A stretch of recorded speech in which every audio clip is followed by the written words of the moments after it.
In 2024, Nepal's global remittance haul crossed 1.4 trillion rupees. That represents over $10 billion flowing into the national economy in a single year.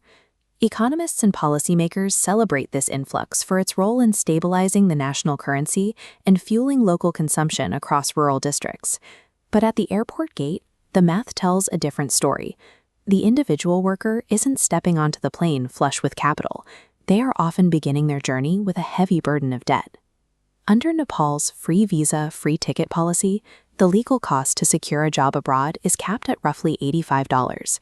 However, with limited enforcement of the law, the average worker actually pays between $1,100 and $1,900 in illegal fees just to secure a contract. To understand the true cost of this economic model, we have to look past the top-line national figures and calculate the actual return on investment for the individual worker. This extraction begins with a network of brokers and subagents who bypass legal caps to demand illicit fees of 150,000 rupees or more. With no savings and no leverage, workers are forced to borrow this capital from informal moneylenders at annual interest rates ranging from 14 to 36%. These loans are rarely unsecured.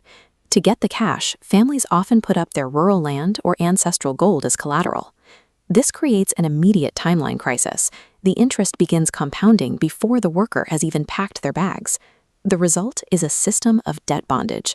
Before they reach their destination, the worker has already traded their future earnings just to access the job. On a standard contract in the Gulf, a worker might remit up to 70% of their earnings. Sending that much home requires living in austere labor camps with minimal personal spending. On a 24-month contract, a simple payback calculation suggests the worker clears their recruitment debt in 7 to 8 months. But when you factor in the high interest on that initial loan, the break-even point slides toward the 14-month mark. The worker spends more than half their contract just returning to zero. The remaining profit is further eroded by hidden liabilities, uncompensated injuries, wage theft, or the risk of a contract being canceled mid-term. Standard financial math also omits non-financial costs. A 2-year contract involves 730 days of physical separation, a period the ILO identifies as a significant burden on family stability and child development. When these variables are combined, the actual financial return is often a fraction of what was promised, leaving the average low-skilled worker with very little tangible reward to show for 2 long years of sacrifice. While the current math is discouraging, the ROI equation can be repaired by changing 2 specific variables. The first is skill level. Certified workers in trades like masonry or plumbing earn up to 60% more than elementary laborers. Since recruitment fees are often flat regardless of the role, this higher payload shrinks the debt payback period to as little as 6 months. The second variable is corridor diversification. Regulated markets like Japan and South Korea offer higher wages and strictly enforced fees.